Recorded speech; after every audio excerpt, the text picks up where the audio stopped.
The sky over Berlin on the morning of March 6, 1944, was pale and cold, streaked with contrails at 25,000 feet. German fighter controllers at the Luftwaffe's Jag Division headquarters watched their plotting tables as a vast bomber stream crossed into the Reich from the west. This was not unusual. American flying fortresses and liberators had been probing German airspace for months, always turning back before they reached the capital, always losing their fighter escorts somewhere over the Rhine or the edge of the Ruhr. The controllers had a system for this. Once the escorts turned home for lack of fuel, the interceptors would rise from a ring of airfields around Berlin, form up beyond the range of American guns, and dive into an unprotected formation of bombers. It had worked before. It was expected to work again. 660 heavy bombers were inbound that morning, the largest American raid yet flown against the German capital, aimed at the ball bearing and aircraft component works in the city's southern and western districts. As the bomber stream passed Hanover, then Magdeburg, German radar operators waited for the familiar gap, the moment when the small fighters peeled away and the bombers stood alone. The gap never came.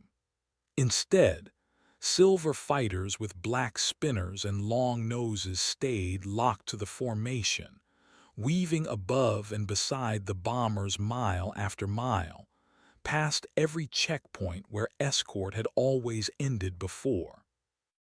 When the first Luftwaffe squadrons climbed to intercept over the capital itself, they did not find an open formation.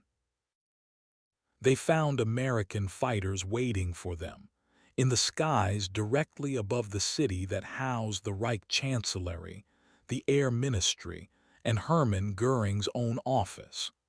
For the pilots who scrambled that morning from fields at Derberitz and Jüterbog, the sight was difficult to process. Fighter command doctrine for 2 years had rested on a simple calculation. American fighters could not fly this far. Their range was fixed by the size of their fuel tanks and the thirst of their engines, and no amount of pilot skill could change arithmetic. Berlin sat more than 500 miles from the nearest airfields in England, a round trip of over 1,000 miles through hostile skies. No single-engine American fighter had ever been built to do that and still have enough fuel left to fight. And yet here they were, turning inside German interceptors, breaking up formations before they could reach the bombers, shooting down aircraft over the suburbs of the capital in full view of anti-aircraft crews and civilians below. The aircraft causing this confusion was the North American P-51 Mustang, and its presence over Berlin that day did not happen by accident or by some sudden miracle of engineering discovered overnight. It was the end point of a chain of decisions, failures, and quiet technical breakthroughs stretching back nearly 3 years. Through a disastrous autumn of bomber losses, a British test pilot's stubborn insistence that an unremarkable American fighter deserved a better engine, and a change of command that rewrote how escort fighters were meant to be used. To understand why German pilots who had once dismissed the Mustang as a nuisance now found it impossible to escape, the story has to go back to the assumption that made its arrival so shattering in the first place. For most of 1942 and 1943, German air defense planning rested on a principle that had been proven correct again and again. Allied fighters lacked the fuel to escort bombers deep into the Reich. Fighter Command's own aircraft, the Bf-109 and the FW-190, were themselves short-legged interceptors, built for defense of the homeland rather than long offensive sweeps, and German planners assumed their opponents faced the same physics. The American P-47 Thunderbolt, despite its size and power, could barely escort bombers past the German frontier before its fuel forced it to turn for home. The British Spitfire, superb over southern England, had even less range. German commanders built their entire defensive doctrine around this gap. Bomber formations would be tracked and largely left alone while under fighter escort, and then attacked in force once that escort peeled away, using twin-engine heavy fighters like the Bf-110 and Me-410, armed with rockets and heavy cannon, aircraft that would have been suicidally vulnerable against nimble American or British fighters, but that could tear a bomber formation apart once it stood undefended. This was not foolish thinking. It reflected real engineering limits that had held for the first 4 years of the war. Range in a single-engine fighter came from internal fuel volume, and internal fuel volume competed directly with the aerodynamic shape needed for speed and maneuverability.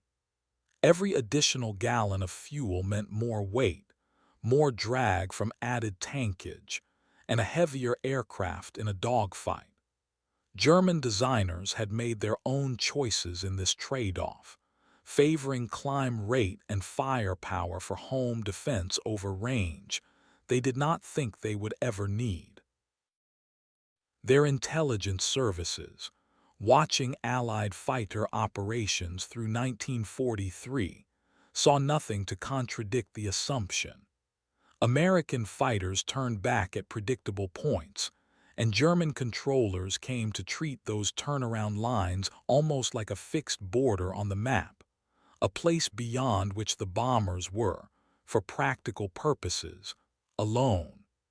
But the evidence had already begun to shift by the final months of 1943, even if senior commanders were slow to recognize it.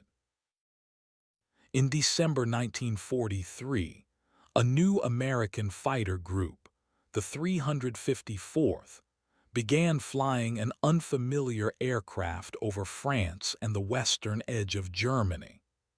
Luftwaffe pilots reported encountering small, fast, long-nosed fighters at distances and altitudes where no American single-engine aircraft was supposed to operate.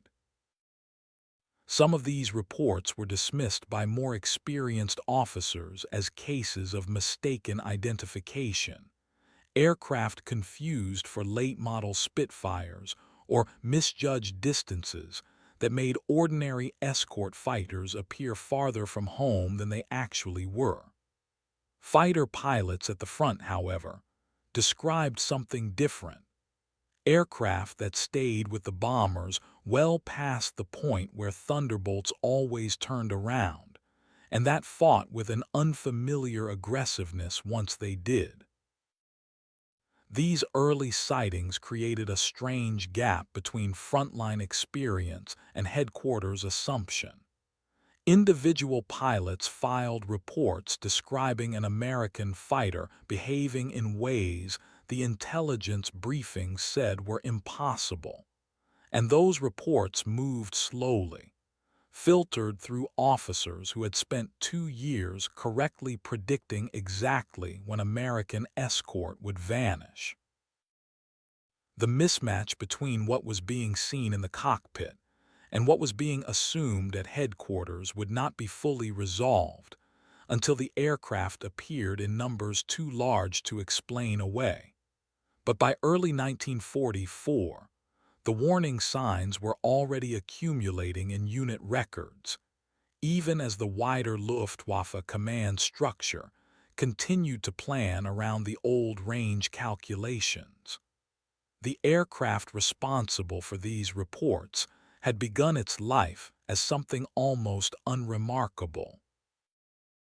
The original P-51, powered by an Allison engine, was a competent low-altitude fighter with excellent range and outstanding aerodynamics, built around a new laminar flow wing that produced far less drag than conventional designs. Its weakness was altitude. The Allison engine's single-stage supercharger lost power rapidly above 15,000 feet, exactly the altitude band where the air war over Europe was being fought, leaving the early Mustang unable to compete with German fighters in the high-altitude combat that defined the bomber campaign. British test pilots who flew the aircraft recognized its potential immediately, and in 1942, one of them, Ronald Harker, argued that the airframe's superb aerodynamics were being wasted on an engine that could not perform where the fighting actually happened. He proposed replacing the Allison with the Rolls-Royce Merlin, the same two-stage, two-speed supercharged engine that gave the Spitfire its high-altitude performance. The combination proved extraordinary. The Merlin, built under license in the United States by Packard as the V-1650, retained its power far higher into the atmosphere than the Allison had, while the Mustang's low-drag airframe meant that power translated into speed and range more efficiently than in any other Allied fighter of the war. A Mustang fitted with the Merlin could fight effectively above 30,000 feet, matching or exceeding the altitude performance of German interceptors, while still carrying enough internal fuel, later supplemented by external drop tanks, to fly further than any single-engine fighter before it. Early production aircraft carried two 75-gallon drop tanks, extending their effective combat radius past the German border for the first time. By early 1944, a switch to lighter 108-gallon tanks, built from pressed paper composite rather than metal, added still more range without excessive weight, pushing the Mustang's reach past 700 miles from base, enough to escort bombers not just into Germany, but all the way to Berlin and back. The engine swap alone would not have been enough without a parallel solution to the range problem. And here the Mustang benefited from a design choice, made almost incidentally, when North American aviation first laid out the airframe. Because the laminar flow wing needed to stay thin and clean to preserve its aerodynamic advantage, engineers had placed a large fuel tank behind the pilot's seat rather than in the wings, a decision originally made to simplify construction rather than to extend range.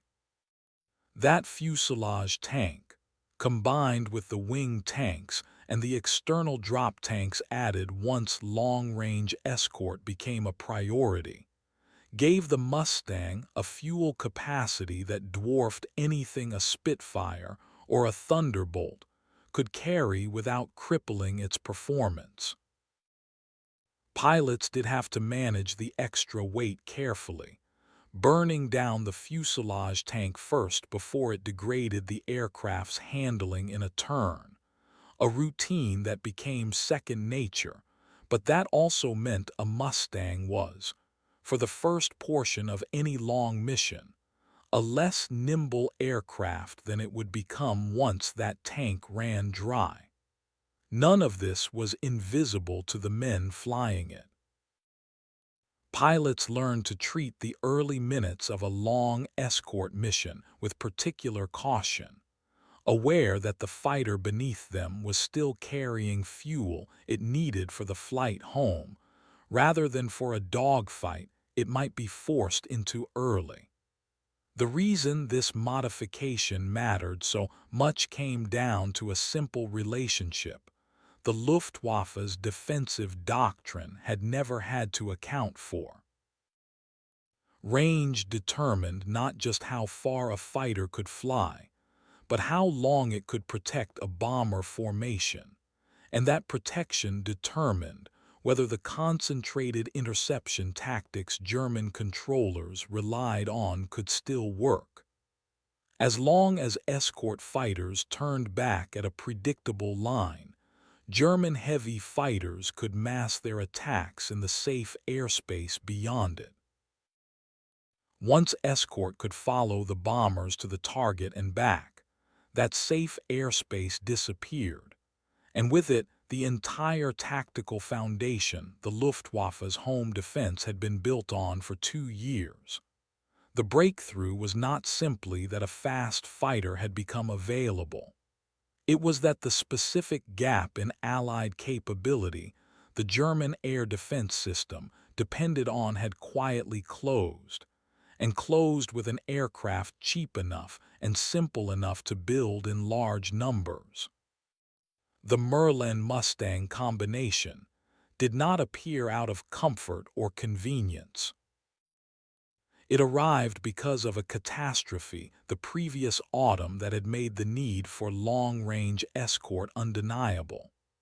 On August 17, 1943, American bombers struck the ball-bearing works at Schweinfurt and the Messerschmitt factory complex at Regensburg without fighter escort for most of the mission, their Thunderbolt escorts turning back at the German frontier as usual. German fighters, freed from any opposition, attacked the unescorted bombers in waves for hours, and 60 bombers failed to return, with dozens more damaged beyond repair. 2 months later, on October 14, 1943, a second mission returned to Schweinfurt under similar conditions. That mission became known within the 8th Air Force as Black Thursday. 60 more bombers were shot down out of a force of just under 300, a loss rate of roughly 20% that made continued unescorted deep penetration raids unsustainable. American commanders suspended attacks on targets beyond fighter escort range for months afterward, a tacit admission that bombers alone, however heavily armed, could not survive against a concentrated home defense fighter force without protection all the way to the target. The lesson from Schweinfurt was blunt and painful. Bombers needed fighters that could go where the bombers went, for the entire mission, not just part way. The urgency created by these losses shaped how quickly the Merlin Mustang was pushed into frontline service, and how aggressively drop tank development was pursued through the winter of 1943 into 1944.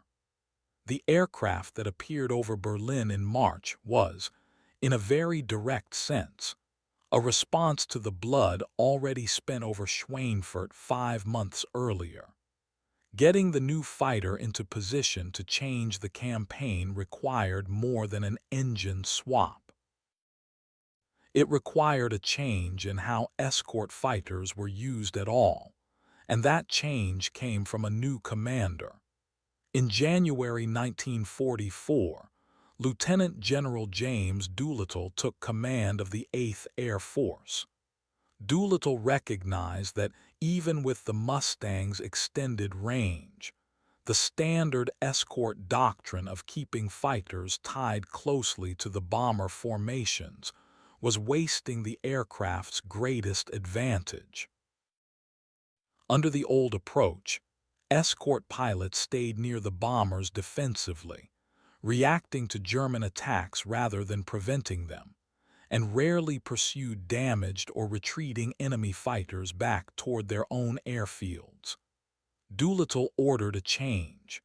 Fighters would still protect the bombers as their first priority, but once contact was broken or escort responsibilities allowed it, pilots were free to hunt German fighters aggressively, including strafing enemy airfields on the return leg of a mission. The shift transformed the Mustang from a defensive shield into an offensive weapon in its own right, one built to seek out and destroy the Luftwaffe's fighter force rather than merely fend it off. February 1944 brought the first large-scale test of this combined approach, a week of coordinated attacks on the German aircraft industry that came to be called Big Week. Bombers struck factories producing fighters and components, while escort fighters, now increasingly Mustangs, fought running battles with German interceptors across the length of the raids.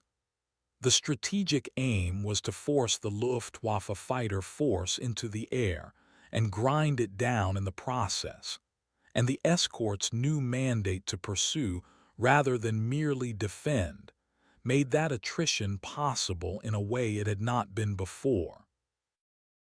Big Week set the stage for the following month's attacks on Berlin itself, missions that would test whether the range problem had truly been solved, and whether the Luftwaffe's home defenses, built around the old assumptions, could still function against an enemy that no longer disappeared at the border.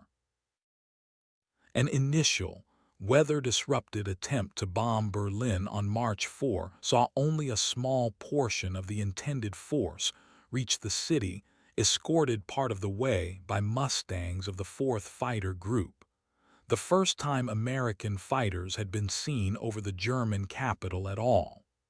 It was a preview rather than a decisive test. 2 days later, on March 6, the 8th Air Force sent its full force, and this time the escort held all the way to the target and back.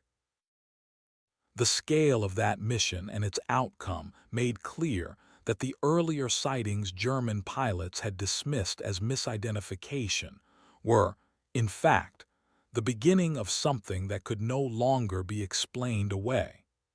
Over Berlin that morning, the tactical picture unfolded in a way German controllers had not planned for.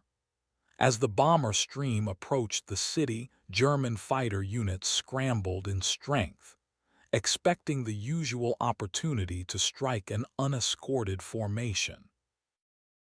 Instead, Mustangs met them in the air over the capital, engaging German fighters before they could organize a coordinated attack on the bombers. Individual dogfights broke out at altitudes above 25,000 feet, in air thin and bitterly cold, where the Mustang's high-altitude performance, inherited from the Merlin engine, matched or exceeded that of the German fighters rising to meet it. American pilots pressed attacks on German aircraft that in earlier months would have broken off the pursuit for lack of fuel, following damaged or fleeing interceptors lower and further than German pilots expected an American fighter to go. The bombers still suffered. 69 were lost that day, a heavy toll by any measure, evidence that German defenses remained dangerous and that the fight over Berlin was far from a one-sided execution. But the character of the battle had changed. American fighter claims for the mission ran well over 100 German aircraft, though as with most wartime claims from large air battles, the true number of confirmed Luftwaffe losses was almost certainly lower once post-war records were reconciled, with historians placing the figure at somewhere closer to 70 German fighters destroyed. What mattered for the shape of the campaign was not the exact tally from a single mission, but the fact that German fighters were now being engaged, chased, and shot down over their own capital by an enemy fighter force that had, for the first time, stayed with the bombers the entire way. The central assumption behind German air defense, that beyond a certain line the bombers would always be alone, had been visibly and publicly broken in the skies above the seat of Nazi government.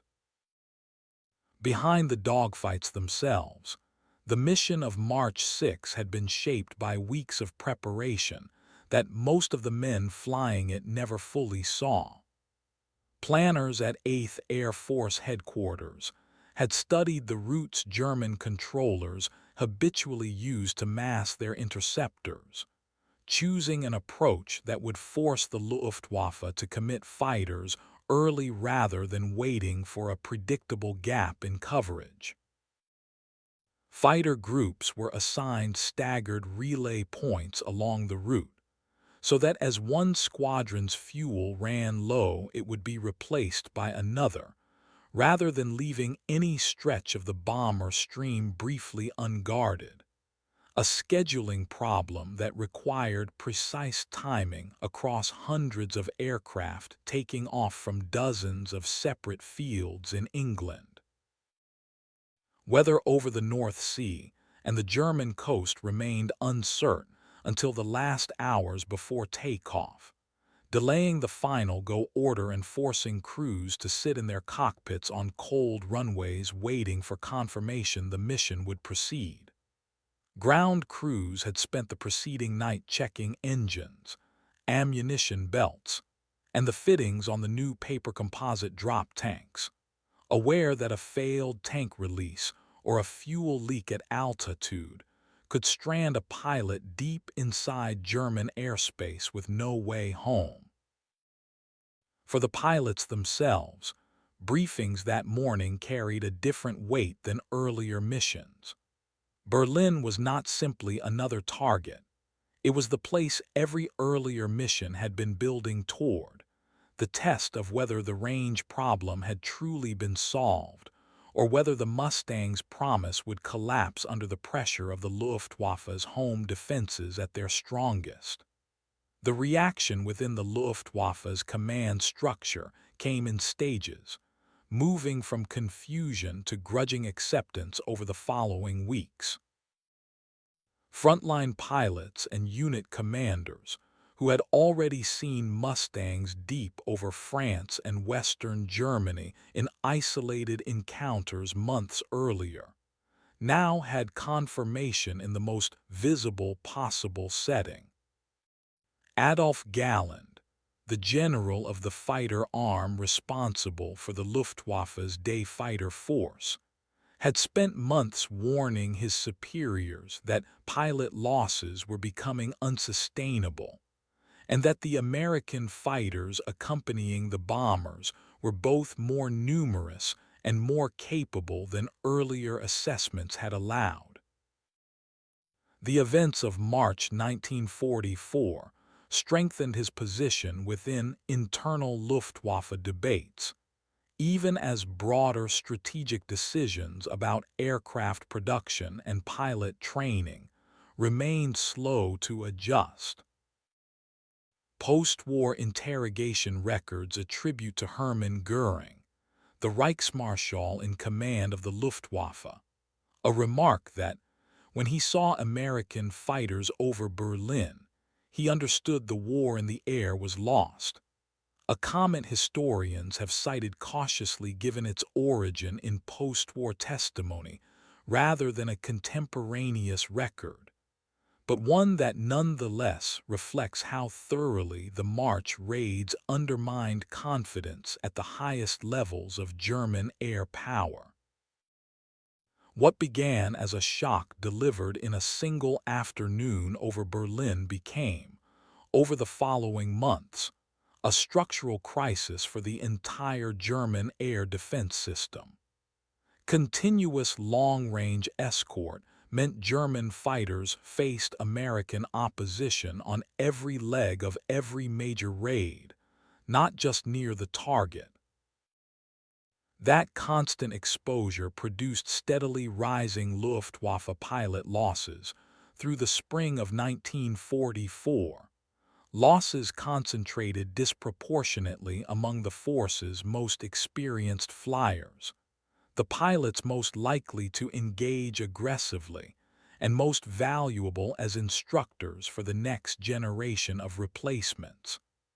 As veteran pilots were killed or wounded in growing numbers, the training pipeline behind them began to suffer. Fewer experienced instructors meant shorter and less thorough training for new pilots entering combat units, and those undertrained replacements suffered even higher loss rates than their predecessors once they reached the front, deepening the shortage of experienced personnel still further.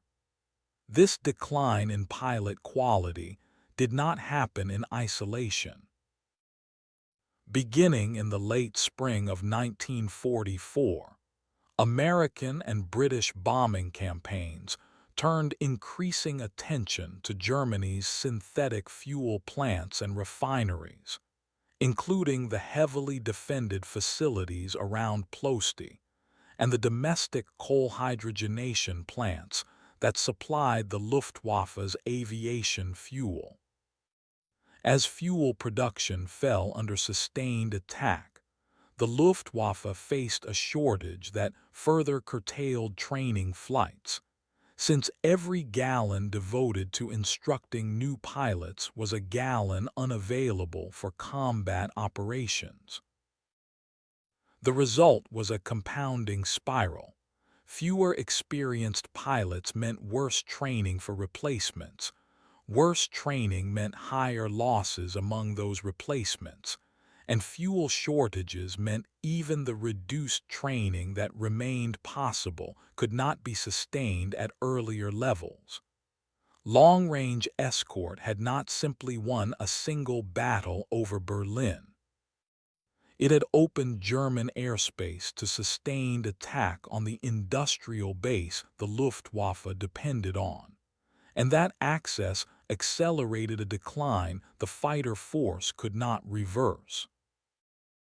German commanders did not accept this decline passively.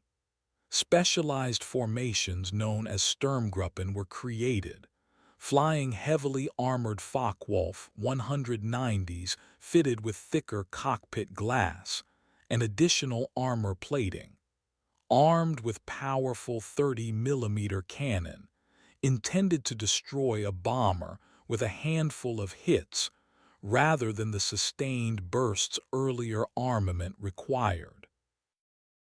These aircraft flew in tight formations designed to punch directly through bomber defensive fire, often escorted by top-cover fighters meant to hold off the American Mustangs and Thunderbolts, while the Sturmgruppen closed with the bombers.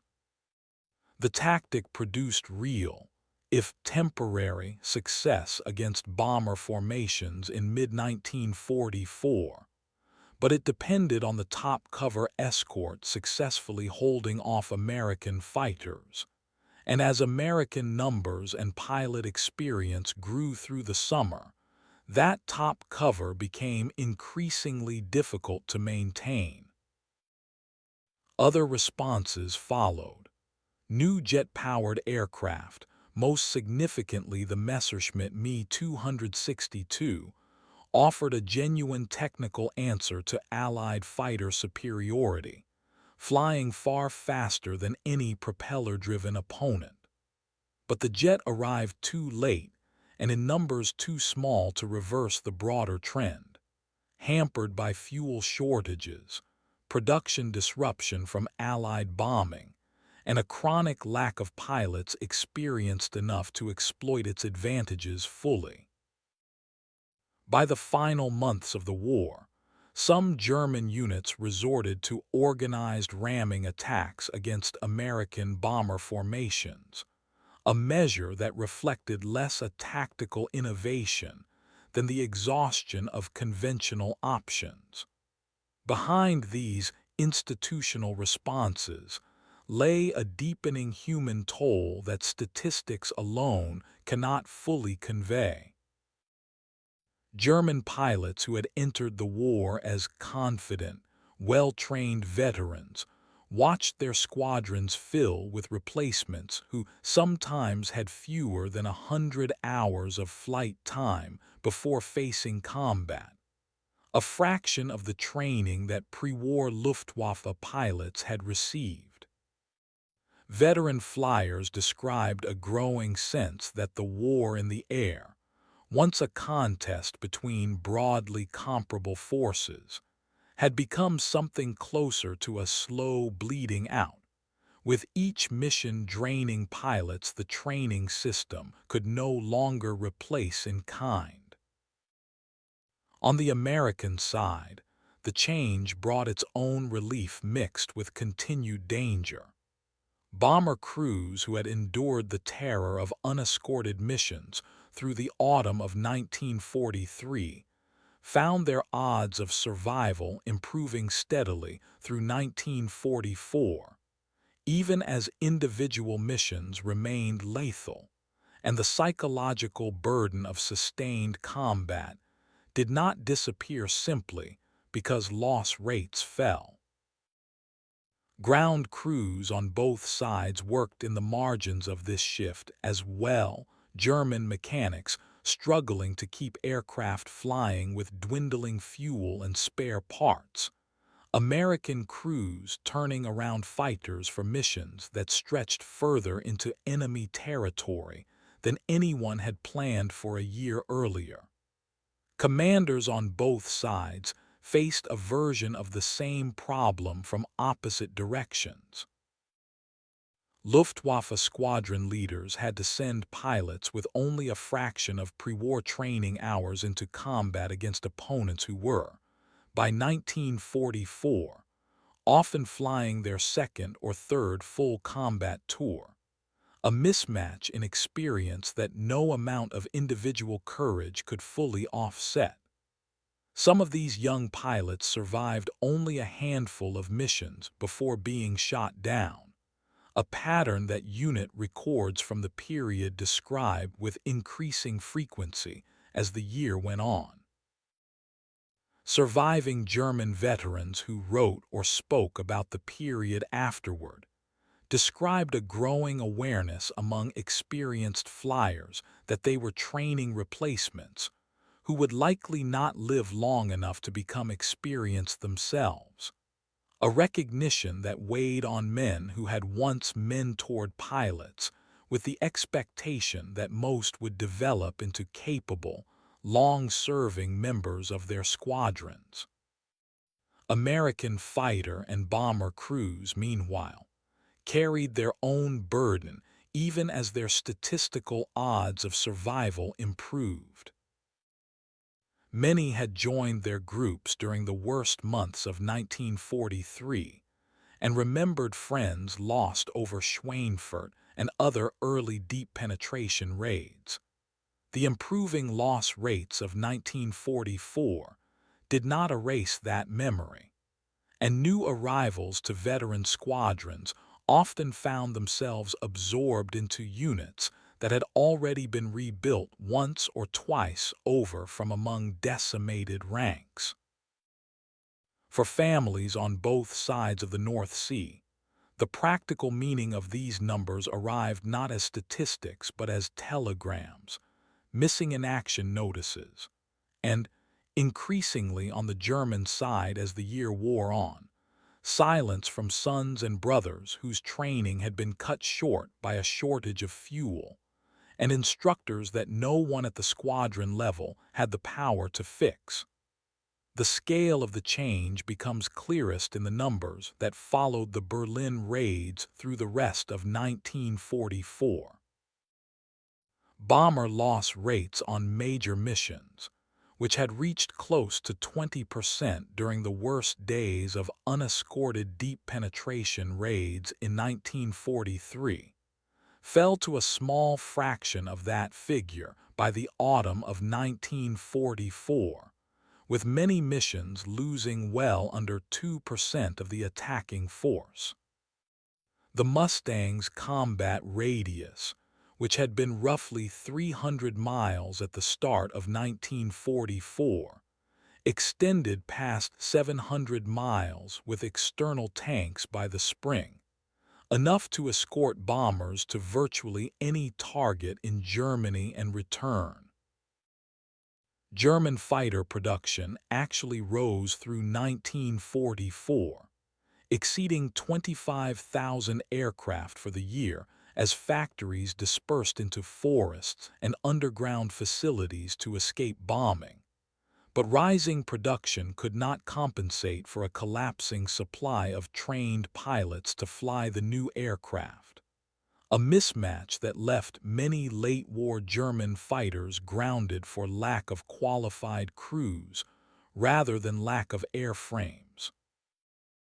These figures, drawn from post-war Allied and German records, illustrate a war being lost not on a single dramatic afternoon, but through a sustained, compounding attrition that the March 1944 raids on Berlin had set irreversibly in motion.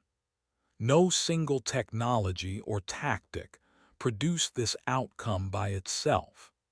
The Merlin engine gave the Mustang the altitude performance to fight where the battle actually happened. Drop tank development, first with metal 75-gallon tanks, and then lighter paper composite 108-gallon tanks, gave it the range to stay with the bombers the whole way. Doolittle's change in escort doctrine turned that range into sustained pressure on the Luftwaffe fighter force rather than simple defensive coverage. Behind all of it stood an industrial and training system capable of producing Mustangs in the thousands at North American Aviation's factories and training pilots fast enough to fill their cockpits, supported by intelligence that identified German fuel production as a target whose destruction would compound every other advantage the escort fighter had already created. It was this integration of engineering, tactics, industry, and strategic targeting, rather than any single breakthrough in isolation, that turned a shocking afternoon over Berlin into a campaign the Luftwaffe could not recover from.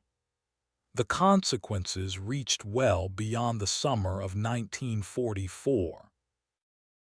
Sustained air superiority over Germany allowed the Allied bombing campaign to strike fuel, transportation, and industrial targets with a persistence that would have been impossible under the loss rates of 1943, weakening the German war economy in the war's final year in ways that extended far past the air war itself. The eclipse of the Luftwaffe's fighter force also cleared the skies for the ground campaign, following the Normandy landings in June 1944, denying German commanders the aerial reconnaissance and close air support that a functioning fighter force might have provided.